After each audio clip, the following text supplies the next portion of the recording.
Hello everyone, I am doctor Manoj Johnson. Lifestyle മെഡിസിനിലേക്ക് സ്വാഗതം. ഇന്ന് നമ്മൾ ഡിസ്കസ് ചെയ്യാൻ പോകുന്നത് സാധാരണ നമുക്ക് പ്രത്യേകിച്ചൊരു പ്രശ്നമൊന്നുമില്ല എന്ന് പറഞ്ഞാലും നമ്മുടെ കാലുകൾ കണ്ടാൽ നമുക്ക് ക്ലിയറായിട്ട് മനസ്സിലാകും നമുക്ക് ഏത് രീതിയിലുള്ള പ്രശ്നങ്ങളാണ് ഉള്ളത്, ഏതൊക്കെ രീതിയിലുള്ള പ്രശ്നങ്ങൾ വരാൻ സാധ്യതയുണ്ട്, ഏതൊക്കെ രീതിയിലാണ് നമ്മൾ ശ്രദ്ധിക്കേണ്ടതെല്ലാം നമ്മുടെ കാല് തന്നെ ശ്രദ്ധിച്ചാൽ മനസ്സിലാവും.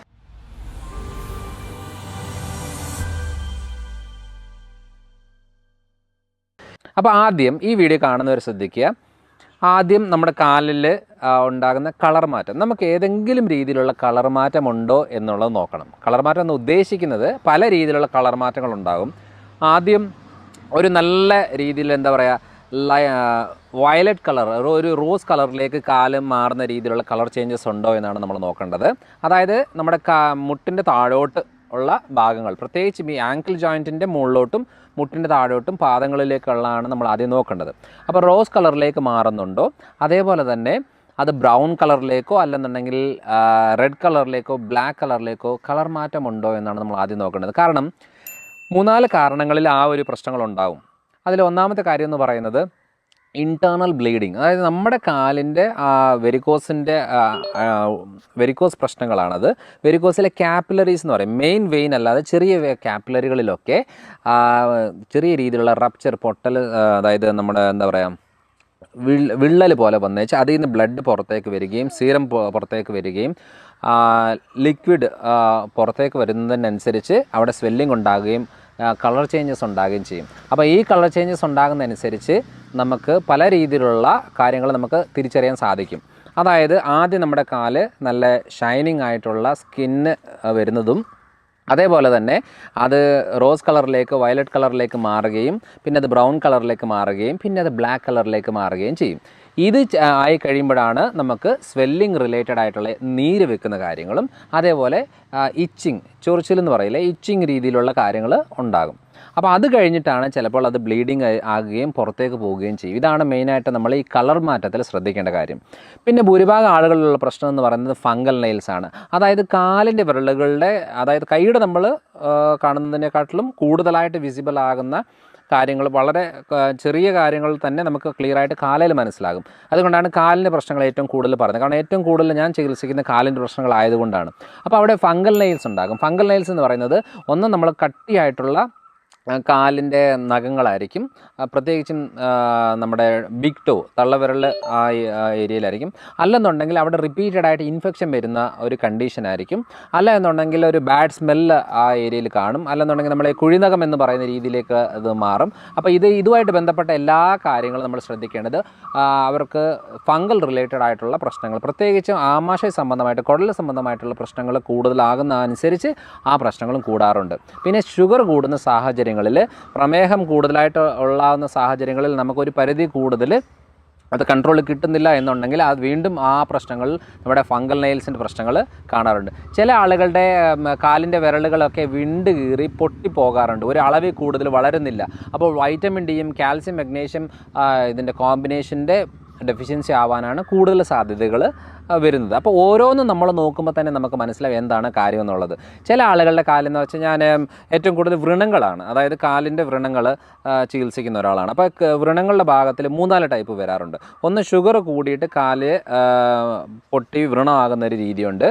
അതേപോലെ വെരിക്കോസ് വെയിന് പൊട്ടി അത് അൾസറായി മാറി അത് കരിയാതെ ഒത്തിരി നാളുകൾ നിൽക്കാറുണ്ട്. അതേപോലെ തന്നെ പ്രധാനപ്പെട്ട ഒരു കാര്യമാണ് നിക്കോട്ടിൻ കൊണ്ടുള്ള അൾസർ. നിക്കോട്ടിൻ അൾസർ എന്ന് ഉദ്ദേശിക്കുന്നത് പ്രത്യേകിച്ച് നമ്മുടെ ഈ ചെറിയ വിരലുകൾക്കൊക്കെയാണ് അത് കൂടുതലായിട്ട് സംഭവിക്കുന്നത്. കാരണം എന്താ വെച്ചാൽ ആ ചെറിയ വിരലുകളിലൊക്കെ കാല് കറുത്ത് വരും.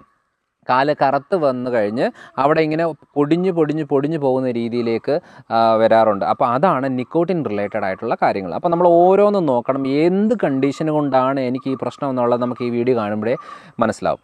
അപ്പം ഞാൻ ഏറ്റവും കൂടുതൽ ചെയ്യുന്നൊരു കാര്യത്തിൽ അതെങ്ങനെ വലിയ ട്രീറ്റ്മെൻ്റ് ഒന്നുമല്ല, ബ്ലഡ് വെസലൊക്കെ റപ്ചറായി പൊട്ടിപ്പോകുന്ന ഒരു കണ്ടീഷനും അതേപോലെ ബ്ലഡ് വെസൽ രക്തക്കൊഴലുകളിൽ ചുരുങ്ങി പോകുന്ന സാഹചര്യങ്ങളിലാണ് ഈ ഗാംഗ്രീൻ ഉണ്ടാകുന്നതും മുറിവ് കരിയാതെ വരുന്നത്. അപ്പം നമ്മൾ മെഡിസിൻ കൊടുക്കുന്നത് മെയിനായിട്ടും ഈ രക്തക്കൊഴലുകൾ വിള്ളലോ പൊട്ടലോ എന്തെങ്കിലും സംഭവിച്ചിട്ട് അല്ലെങ്കിൽ പൊട്ടിയ രീതിയിലേക്ക് വരുന്നതാണെങ്കിൽ അത് ക്ലിയർ ആകാനുള്ള മെഡിസിൻസാണ്, നമ്മൾ ഹെർബൽ മെഡിസിൻസാണ് മെയിനായിട്ട് അത് കൊടുക്കാറുള്ളത്. കുറച്ച് ഭക്ഷണത്തിൽ നിന്ന് എടുക്കുന്ന എക്സ്ട്രാക്റ്റുകൾ മാത്രം സപ്ലൈ ചെയ്തിട്ടാണ് ചെയ്യാറുള്ളത്.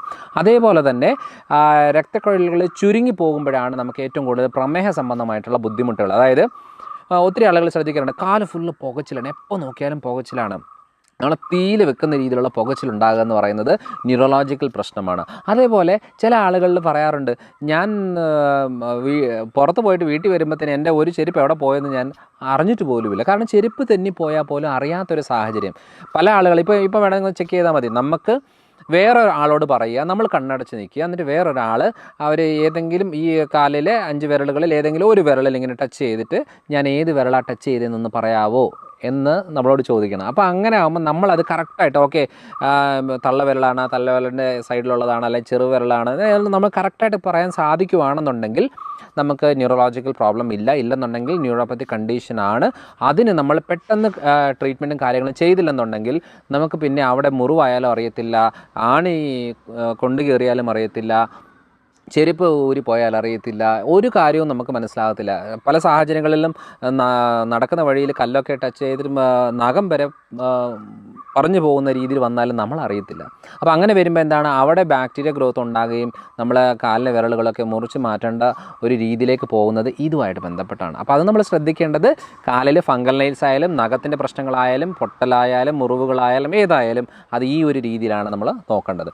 എത്ര വലിയ വ്രണങ്ങളായാലും നമുക്ക് ഈസി ആയിട്ട് കരിച്ചെടുക്കാൻ സാധിക്കും. കാരണം അതൊക്കെ നമ്മൾ പൊതുവേ നമ്മൾ ചെയ്യുന്നൊരു രീതി എന്ന് പറയുന്നത് സ്ക്ലീറോ അല്ലെന്നുണ്ടെങ്കിൽ ലേസർ അല്ലെന്നുണ്ടെങ്കിൽ ആൻറ്റിബയോട്ടിക്സ് അല്ലെന്നുണ്ടെങ്കിൽ പെയിൻ കില്ലേഴ്സ് അല്ലെങ്കിൽ സ്വെല്ലിങ് കുറയാനുള്ള രീതികൾ, ഇത്രയും അല്ലാതെ അതിനെ കൂടുതൽ നമ്മൾ നോക്കുന്നില്ല. ഇത് ചെയ്യുന്നതൊന്നും ഇതിനൊരു ട്രീറ്റ്മെൻ്റ് അല്ല. കാരണം ഇത് ചെയ്തിട്ട് അന്നേരവും കുറയും, കുറച്ച് ദിവസം മാറി നിൽക്കും, വീണ്ടും വരും. എന്തുകൊണ്ടാണ് ഇത് വരുന്നതെന്നുള്ള ഒരു കാര്യം നമ്മൾ തിരിച്ചറിയണം. അതാണ് ഈ നഖങ്ങളുമായിട്ട് ബന്ധപ്പെട്ട നഖം എന്നല്ല, കാലിൻ്റെ പ്രശ്നങ്ങളാണ്. പിന്നെ മെയിനായിട്ട് എടുത്ത് നോക്കേണ്ട ഒരു കാര്യം എന്ന് പറഞ്ഞാൽ സ്വെല്ലിങ്. കാലിൽ എന്തുകൊണ്ടാണ് നീര് വെക്കുന്നത്? നോർമലായിട്ട് കാലിന് നീര് വെക്കരുത്. കാരണം കഴിഞ്ഞ പ്രാവശ്യം ഒരാൾ പറഞ്ഞു, ഞാൻ ട്രിവാൻഡ്രത്ത് നിന്ന് പാലാ വരെ വന്നതാണ്, എൻ്റെ കാലിലിപ്പോൾ നീരാണ്. അപ്പം ഇതിപ്പോൾ സ്ഥിരം യാത്ര ചെയ്യുമ്പോൾ എനിക്ക് ഉള്ളതാണ് കേട്ടോ, സാധാരണ എന്ന് പറഞ്ഞു. അപ്പം ഞാൻ ചോദിച്ചു, നിങ്ങളുടെ കൂടെ 3 പേര് വന്നിട്ടില്ലേ, അവരുടെ കാലിൽ നീരുണ്ടോ? അവരുടെ കാര്യം നീരില്ല. അപ്പോൾ പിന്നെ അത് സാധാരണ അല്ലല്ലോ. കാരണം എപ്പോഴും നമ്മൾ നോക്കുന്നത്, യാത്ര ചെയ്യുന്ന സമയത്ത് കുറേ നേരം കാല് തൂക്കിയിടുന്നു എന്ന് പറഞ്ഞാൽ ഉടനെ നീര് വെക്കണമെന്ന് എന്താ ഇത്ര നിർബന്ധം? അപ്പോൾ എവിടെയോ എന്തോ പ്രശ്നങ്ങളുണ്ട്. ഒന്നാ ഫൈബ്രോയിഡ് റിലേറ്റഡ്, യൂട്രസിലെ മുഴയായിട്ടോ ഓവറിലെ സിസ്റ്റായിട്ടോ അല്ലെന്നുണ്ടെങ്കിൽ വെരിക്കോസ് റിലേറ്റഡ് ആയിട്ട്. ഇൻറ്റേർണൽ വെരിക്കോസ് എന്ന് പറഞ്ഞാൽ നമ്മൾ അറിയത്ത് പോലുമില്ല. ആകെ കാലൊക്കെ എന്താ പറയുക, ബ്ലാക്ക് ഡിസ്കളറേഷൻ വരുന്നു, ചൊറിച്ചിലുണ്ടാകുന്നു, പൊട്ടി വ്രണമാകുന്ന സമയത്തായിരിക്കും അറിയുന്നത്, അയ്യോ ദൈവമേ ഇത് വെരിക്കോസ് ആയിരുന്നല്ലോ എന്ന്. പക്ഷേ നീര് വെക്കുന്നൊരു സാഹചര്യം തന്നെ ഓർത്തോണം. ഒന്നാ കിഡ്നി റിലേറ്റഡ്, അല്ലെന്നുണ്ടെങ്കിൽ യൂട്രസ് ഓവറി റിലേറ്റഡ് ആയിട്ട് കണ്ടീഷന്, തൈറോയ്ഡ് റിലേറ്റഡ് കണ്ടീഷന്, ഒബേസിറ്റി ഓവർ വെയ്റ്റുമായിട്ട് ബന്ധപ്പെട്ടത്, പിന്നെ വെരിക്കോസ് റിലേറ്റഡ് ആണ്. അപ്പോൾ നമ്മളത് നോക്കണം, ഏതൊക്കെ കാര്യങ്ങൾ കൊണ്ടാണ് നമുക്കിത് ഉണ്ടാകുന്നത്, എന്തുകൊണ്ടാണ് യാത്ര ചെയ്യുന്ന സമയത്ത് കാലിൽ നീര് വെക്കുന്നത്. അപ്പോൾ ഇത് നമ്മൾ ഓരോന്നോരോന്ന് ശ്രദ്ധിക്കുമ്പോൾ നമുക്കറിയാം, ഓക്കെ നമ്മുടെ കാലുകളാണ് നമ്മുടെ ആരോഗ്യം ആദ്യം പറഞ്ഞു തരുന്നത്. കാരണം എന്താണെന്നറിയോ, നമ്മുടെ ശരീരത്തിന് ഏറ്റവും ദൂരെയുള്ള ഭാഗമാണ് നമ്മുടെ കാലുകൾ.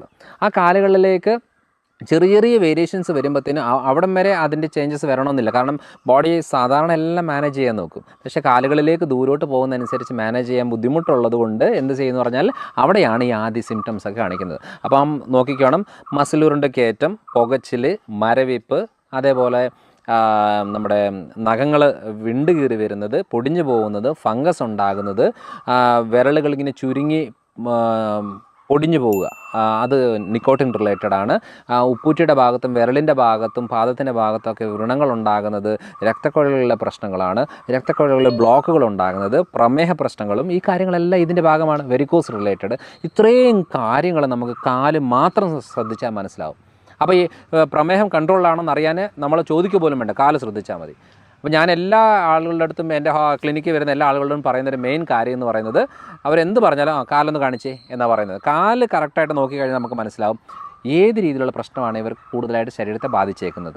അപ്പോൾ അങ്ങനെയാണ് ഈ കാലിൻ്റെ കാര്യങ്ങൾ. എനിക്ക് ഒരാളുടെ മുഖം നോക്കിയിട്ട് അവരുടെ ഹിസ്റ്ററി പറയുന്നതിനേക്കാളും കൂടുതലായിട്ട് എനിക്ക് എളുപ്പം കാല് നോക്കി ഹിസ്റ്ററി പറയുന്നത്. കാരണം കാല് കാണുമ്പം ഓക്കെ നിങ്ങളുടെ സ്ഥലം ഇന്നതായിരുന്നില്ലേ, ഇവിടെ നിന്നല്ല നിങ്ങൾ വന്നത്, നിങ്ങൾക്ക് ഇന്ന പ്രശ്നങ്ങൾ ഉണ്ടായിരുന്നല്ലോ എന്നുള്ളത് നമുക്ക് കാല് കാണുമ്പോൾ മനസ്സിലാവും. കാരണം ഒരു പ്രാവശ്യം കണ്ടിട്ട് രണ്ടാമത് കാണുമ്പം കാലിൻ്റെ വ്യത്യാസമാണ് ഞാൻ നോക്കാറ്, മുഖത്തിൻ്റെ വ്യത്യാസം അല്ല. പിന്നെ ഒരു ശരീരത്തിൽ ഏകദേശം നമ്മളൊരു ഫുൾ ബോഡി കാണുമ്പോൾ ഏകദേശം ഒരു ഐഡിയ കിട്ടും എന്താണ് പ്രശ്നം എന്നുള്ളത്. പിന്നെ അതിനെ ഒന്നുകൂടെ ഒന്ന് പ്രൂവ് ചെയ്യാൻ വേണ്ടിയിട്ട് നമ്മൾ ചിലപ്പോൾ സ്കാനിങ് രീതിയിലോ അല്ലെങ്കിൽ ടെസ്റ്റുകൾ രീതിയിലോ, കാരണം എന്ന് വെച്ചാൽ നമ്മൾ ഈ എന്തെങ്കിലും റിപ്പോർട്ട് കാണിക്കുമ്പോഴേ ആളുകൾക്ക് സമാധാനമുള്ളൂ, ഓ ഇതായിരുന്നല്ലേ എൻ്റെ പ്രശ്നം, പലപ്പോഴും നമുക്ക് കാണുമ്പോഴേ അറിയാമായിരിക്കും, എന്നാലും ചിലപ്പോൾ റിപ്പോർട്ട് അതെ കുറച്ച് പൈസ മുടക്കി അവർ റിപ്പോർട്ട് എടുത്തിട്ട് വേണം ചെയ്യാനായിട്ട്. അന്നേരമാണ് അറിയുന്നത് ഓക്കെ ഇതാണല്ലോ എൻ്റെ പ്രശ്നം.